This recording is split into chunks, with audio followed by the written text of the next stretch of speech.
This video is brought to you by NZXT.com. Great technology, selection, and service.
Seriously?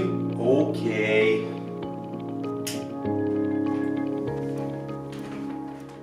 The new mystery NZXT case is finally here. This is the Manta Mini ITX. Bend the rules, as they say, and who better to introduce a curvy frame like this?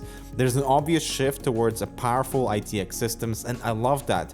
But you got to ask whether the larger form factor is worth it to you, because right next to a mid-tower, something like the H440, the Manta doesn't seem so small, and actually NZXT is proud to introduce a chassis this big, tailored towards ITX. It is priced at $139, so the target audience here are obviously enthusiasts, and the reason behind this price point are the curves. You notice the Manta isn't your ordinary ITX enclosure with curved metal-plated panels all around to give it an elegant design with a faint NZXT logo at the front. I personally love this frame structure. It's a nice evolution of this unique NZXT character, and the only thing people will be asking now is when are we going to see an ATX version of this chassis. The top is fully covered with two beautiful curved indentations, where we also find a pair of USB 3.0 audio jacks and a power button with an illuminated power strip that also acts as your hard drive activity LED. The ventilation ports running down the top and front of the case are very well implemented, that are both almost hidden from the user thanks to the coverage of the side panels, but they are also adequately spaced out to allow front fans to do the job properly with intake and exhaust air at the top to exit without much resistance. You can achieve fantastic airflow inside the Manta with dual 120mm fans included at the front, with 140mm mounts available as well, but the dust filter here is also deep enough to house a set of fans outside of the frame for push-pull scenarios. And the same goes for the top in terms of fan options, which are supposed to be mounted above the frame with the radiator just below. And so now you can appreciate why this enclosure is actually so large. A few words on the side panels. First, NZXT is proud to say the window is the largest in size for an ITX case so far, which is understandably so given this is one of the largest ITX cases that we've reviewed to date.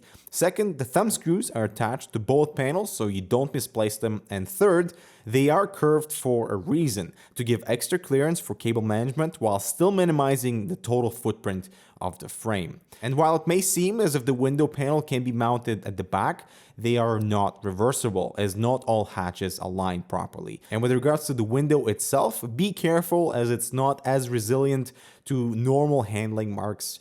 So if you want to keep it clean, make sure to peel off the protective film after you're finished with the assembly.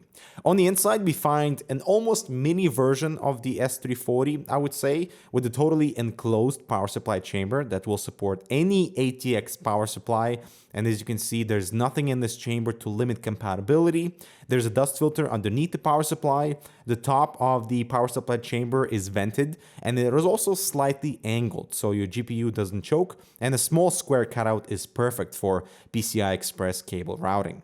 And if you're thinking of a radiator mounting at the front, you have full 5 centimeters of clearance from the fans until you hit the frame, which is already fully open for you to utilize.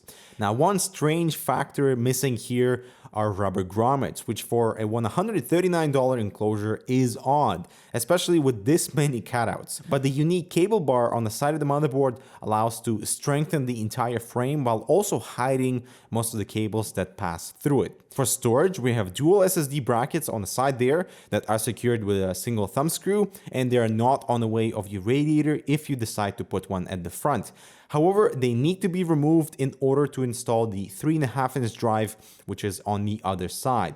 It would be super convenient to have an independent hard drive bracket that you can access without having to worry about removing those SSDs first. Also, the 3.5-inch drive, as you can see, sticks out quite a lot, which is why the side panel is also curved. The one disappointing find for me was the lack of compatibility with the Hue Plus, due to the nature of installation of those SSD brackets that first have to go forward into the cable bar and only then back to secure the hinges. This prevents anything that is not an SSD form factor height-wise to be installed, but luckily NZXT is aware of this and they will be changing the installation for those SSD mountings that will be moved forward 5mm towards the front to allow the installation of something like the Hue Plus or any other thicker 2.5-inch slot device. But regardless of that, they will all be upside down, which is super unfortunate.